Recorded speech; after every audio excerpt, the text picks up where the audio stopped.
राष्ट्रीय स्वयंसेवक संघ की पर्यावरण संरक्षण गतिविधियों के तहत हरित मिलन कार्यक्रम का आयोजन कुरुक्षेत्र के सेक्टर 7 में सत्यासाई केंद्र में किया गया, जिसकी अध्यक्षता जिला पर्यावरण संयोजक राजेश कुमार ने की। कार्यक्रम में मुख्य वक्ता के रूप में भारतीय जल शिक्षण एवं शोध संस्थान फरीदाबाद के अध्यक्ष डॉक्टर जगदीश चौधरी ने की।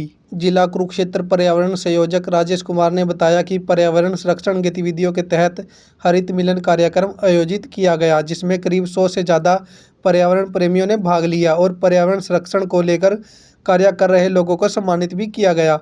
उन्होंने कहा कि इस कार्यक्रम के तहत संघ ने पर्यावरण जागरूकता बढ़ाने और लोगों को पर्यावरण संरक्षण में शामिल होने के लिए प्रोत्साहित किया। राष्ट्रीय स्वयंसेवक संघ ने हमेशा से पर्यावरण संरक्षण को महत्व दिया है। राजेश कुमार ने बताया कि वृक्षारोपण, प्लास्टिक मुक्त अभियान, जल संरक्षण जैसे ज्वलंत मुद्दों पर भी कार्य करने की जरूरत है। वहीं उन्होंने हैदराबाद सरकार द्वारा जंगल काटने की घटना की भी निंदा की और कहा कि वह इस तरह की गतिविधियों का विरोध करते हैं।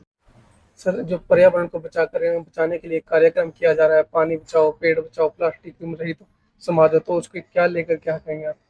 पहले तो आपके चैनल का मैं बहुत बहुत आभार व्यक्त करता हूं कि आपने अपना कीमती समय निकाल कर ऐसी एक ज्वलंत समस्या पर, ज्वलंत मुद्दे को कवर करने के लिए आए। आपका बहुत बहुत आभार है।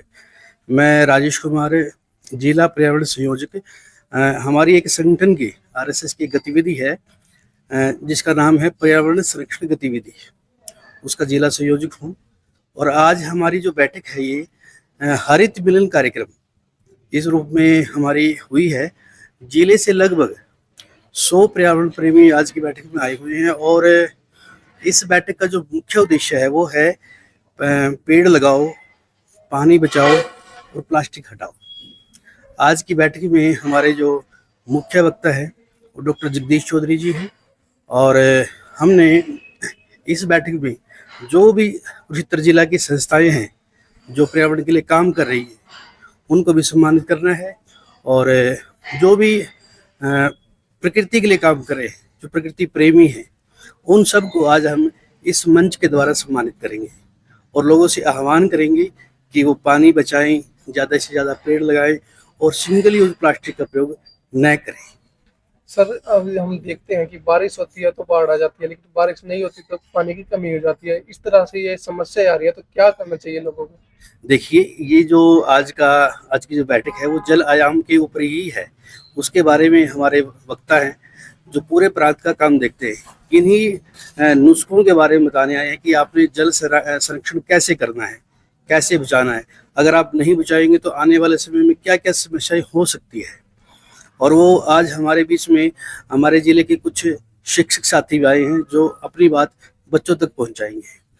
तो सर, अभी हैदराबाद में भी एक जंगल काटा गया 400 एकड़ में लगभग। उसमें जो जानवर थे जंगल में जो रह रहे थे वो बाहर खुले पे दिखाई दिए, तो इस तरह से भी उनका घर छीनना क्या सही है? ये बिल्कुल एक निंदनीय कार्य है हैदराबाद सरकार के द्वारा और इस पर्यावरण संरक्षण गतिविधि के द्वारा हमने इसका विरोध किया है और हम चाहते हैं कि अपने देश में ऐसे ऐसे कुकृत्य न हो और इसके लिए गतिविधि और भी आयाम चलाएगी और भी अपने जन जागरण यात्राएं करेगी और इसका पूरा विरोध करते हैं ऐसे कार्यों का। छोटे से छोटे कार्यक्रम में सर वन टाइम प्लास्टिक का यूज होता है, तो क्या सरकार को इसकी तरफ कोई ध्यान नहीं देना चाहिए? देखिए, हम सब जानते हैं कि सरकार को, अगर सरकार चाहे तो लोगों को तो ये ऐसी बैठकें करने की आवश्यकता ही ना पड़े, परंतु हमको एक अच्छे नागरिक होने के नाते सब काम सरकार पर नहीं छोड़ने चाहिए। हमारा भी दायित्व बनता है, हमारा भी नागरिक कर्तव्य बनता है कि हम भी अपनी भारत माता को, अपनी प्रकृति माता को जितना ज़्यादा से ज़्यादा उसके शुद्ध रखें, शुद्ध पर्यावरण रखें। हम सब मांगते हैं कि हमारे पास गाड़ी हो, हमारा बहुत अच्छा घर हो, हमारे बच्चे बहुत अच्छे अच्छे व्यक्ति बने, अच्छे अच्छे नौकरी हो जाए, लेकिन हमारी अब तक भारतीयों की ये सोच है वो यह नहीं है कि हमारा वातावरण भी शुद्ध हो, हमारा जो घर हो ऐसे वातावरण हो जहाँ शुद्ध हवा बहती हो, शुद्ध पानी हो। इसकी मानसिकता बनानी पड़ेगी और वो जन जागरण यात्राओं से होगी और वो पर्यावरण संरक्षण गतिविधि कर रही है जिला कुरुक्षेत्र में। आपका परिचय सर? मैं राजेश कुमार भारद्वाज, मैं सरकारी सेवा में समग्र शिक्षा कार्यालय में सहायक परियोजना संयोजक के रूप में काम करता हूं और जिला पर्यावरण संयोजक इसकी मेरे पास राष्ट्रीय स्वयंसेवक संघ इसकी गतिविधि है, उसका मैं जिला संयोजक हूँ।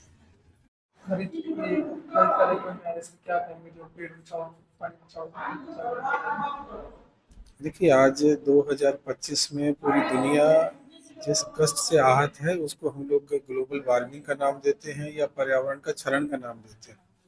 लेकिन मुख्य रूप से देखें तो आज हम जो कुरुक्षेत्र में इकट्ठा हुए इसमें 3 विषय हैं। पहला तो ये है कि हमें जल बचाने जैसा, दूसरा वृक्ष लगाने जैसा और तीसरा प्लास्टिक से मुक्ति जैसा। तो ये हमारे स्वभाव में कैसे आ सकते हैं, इसके लिए हमें काम करने होंगे और धरातल पर काम करने के लिए हम लोग इसको कैसे संगठित तरीके से कर सकते हैं, इस पर यहाँ पर एक विचार मंथन होना है। और इसके बाद पूरे वर्ष भर में क्या क्या गतिविधियां कैसे होंगी, इसकी एक रूपरेखा तय की जा रही है। तो इसमें पूरा जो राज्य और समाज है दोनों मिलकर कैसे काम करेगा और क्या वास्तव में मानवीय व्यवहार में जिन बदलाव की आवश्यकता है उन विषयों को हम लोग यहाँ पर रख रहे हैं और उन पर चर्चा कर रहे हैं। तो मैं समझता हूँ कि जो कुरुक्षेत्र ऑलरेडी इतनी एक धार्मिक और पौराणिक नगरी है, तो वो यदि इस विषय को लेके ज्यादा गंभीर भी होगी, हम बहुत अच्छे से कुरुक्षेत्र में लागू कर पाएंगे। जो जल स्तर है लगातार नीचे जा रहा है, पेड़ भी लगातार बहुत ज्यादा काटे जा रहे हैं, जी। तो इसको लेकर सरकार को ध्यान नहीं देती, तो क्या करना चाहिए, हर एक बंदे को क्या उद्देश्य लेके चलना चाहिए? देखिए, सरकार तो शायद कहीं न कहीं जो भी काम करती है वो कल्याणकारी ही करती है, तभी कानून भी बनते हैं उसी विषय को लेकर। लेकिन राज्य और समाज के दोनों के तालमेल में कहीं न कहीं अंतर है। जैसे क्या हम सभी के घरों में वाटर हार्वेस्टिंग सिस्टम है जो कि मैंडेटरी है? क्या हम लोगों ने अपने स्वभाव में जो टूटियाँ हैं घर में लगे और जितनी आवश्यकता उतना जल प्रयोग करें, क्या हमने ऐसी आदतें बनाई हैं? ये देखने जैसा है। तो जो ज़मीन का पानी हमारा कम हो रहा है उसके मतलब ये है कि हम लोगों ने जो बारिश का पानी है वो संचय नहीं किया, वो जमीन तक नहीं पहुंचाया और जमीन का पानी मोटर के निकाल कर हम लोगों ने नालियों से, सीवर से, शहर से बाहर भेज दिया। इसलिए वाटर हार्वेस्ट जो हमारा लेवल है वो हमेशा नीचे जाता जा रहा है। तो इसके लिए हम समाज को काम करना पड़ता है। हाँ, राज्य के मामले में जो सरकारी तंत्र है उसको चाहिए कि जितने भी हमारे पार्क हैं, हाईवे हैं, सड़कें जितनी दिख रही हैं वहाँ पर एक वाटर हार्वेस्टिंग सिस्टम ठीक कर दे, तो जो दोबारा से हमारा जमीन में पानी जाएगा ही। ये तो हुआ इसको लेकर। दूसरा, जहाँ तक हम पेड़ों की कटाई की बात करते हैं, तो प्रकृति हर साल इतने पेड़ अपने आप लगा देती है, यदि हम उनको ना काटें तो भी बहुत कुछ हो सकता है। लेकिन यहाँ पर राज्य के पास तो अभी कह दिया गया कि केवल नेशनल हाईवे जो बनेंगे केवल उनके लिए पेड़ काटने की परमिशन मिलेगी। बाकी राज्य सरकार यदि कोई अपनी तरफ से हाईवे बनाती है, सड़कें बनाती है, तो उसको परमिशन लेने के लिए कोर्ट ने बड़े सख्त आदेश है, तो जिसकी वजह से काटना लगभग ना जैसा मुश्किल हो गया है। हाँ, अब हम लोगों को भी ये नियंत्रण करना पड़ेगा। शहर जो बढ़ता जा रहा है, सरकार अपने जो शहर बढ़ाती है तो उसमें ग्रीन बेल्ट और पार्क की व्यवस्था करे और हम लोग भी अपने घर जितने बनाते हैं, अपने कम से कम घर में 1 या 2 या 4 पौधे जरूर लगाएं। यदि हर घर चाहे 100 गज का हो 1 पौधा लगाए, 500 गज का हो 5 पौधा लगाए और उसको रखेगा, तो मैं समझता हूँ कि जो पेड़ों की कमी दिख रही है वो नहीं आने वाली है। और हाँ, ये दुर्भाग्यपूर्ण है कि पूरी दुनिया में जो औसत वृक्ष है एक व्यक्ति पर 28 है, भारत में 13 है, तो हम बहुत नीचे हैं। जिसको लाने के लिए हर व्यक्ति को 15 पेड़ अपने अपने जीवन में लगाने होंगे, तो बहुत अच्छा हो सकता है। अगर हम साउथ की तरफ जाए तो वहाँ पर प्लास्टिक का यूज नहीं होता, केले के पत्तों का या इस जी। तरह की कई चीजें यूज होती है जिससे वहाँ पे प्लास्टिक कम फेंको, लेकिन हमारी साइड आप देखें तो प्लास्टिक का बहुत ज्यादा यूज है, वन टाइम प्लास्टिक बहुत ज्यादा यूज है, तो उसको लेकर भी लोग जागरूक नहीं है। नहीं, इसमें बिल्कुल आपने सही कहा। ये एक तो राज्य को भी थोड़ा सख्त होना पड़ेगा और समाज को भी थोड़ा जागरूक होकर अपनी सहभागिता देनी होगी, क्योंकि ये शायद कहीं ना कहीं कल्चरल डिफरेंस है। दक्षिण भारत में जो अंग्रेजों का प्रभाव उतना गहरा नहीं था जितना उत्तर भारत में रहा और राजधानी यहाँ पर रही। और हम लोगों का इसमें भी कोई स्वभाव है, क्योंकि हम लोगों का मैदानी क्षेत्र है गंगा यमुना का, जबकि दक्षिण भारत में पठारीय क्षेत्र है। तो वहाँ पर जितनी प्रकार की वैरायटी जो उनके भोजन के तरीके हैं उसमें भी बहुत बड़ा अंतर है। तो ये खैर कल्चरल डिफरेंस है, वो एक अलग में मामला है। लेकिन हाँ, हम लोगों का उत्तर भारत भी जो कि हिमालय की जड़ में है, तो ये बहुत अच्छा हरियाली भरा हो सकता है। और प्लास्टिक से जहाँ तक मुक्ति की बात है, क्योंकि सबसे ज़्यादा पॉपुलेशन उत्तर भारत में रहती है और सबसे बड़ा बाजार भी यही है, तो प्लास्टिक बड़ी सस्ते में उनको मिलता है, लगता है। केले जैसे पत्ते यहाँ उपलब्ध नहीं हो पाते, तो ये भी कुछ ना कुछ कारणों में देखना होगा। लेकिन हाँ, हमें ये है कि खुद से अपना संकल्प लें, यदि वो जागरूक हो जाएंगे तो फिर उसके बाद मैं समझता हूँ कि प्लास्टिक का प्रयोग तो धीरे धीरे कम हो भी रहा है, थैले का बढ़े और इन चीज़ों का। और आजकल बर्तन बैंक का एक प्रावधान हम लोग कर रहे हैं आपस में कि बर्तन बैंक चलाएंगे तो हम लोगों को शादी ब्याह में और भंडारों में प्लास्टिक की जरूरत ही ना पड़ेगी। आपको पूछिए सर। मैं डॉक्टर जगदीश चौधरी हूँ, green India foundation trust Faridabad का अध्यक्ष हूँ, विश्व जल परिषद फ्रांस का सदस्य हूँ और साथ के साथ जो भारतीय जल शिक्षण एवं शोध संस्थान है उसका मैं अध्यक्ष हूँ।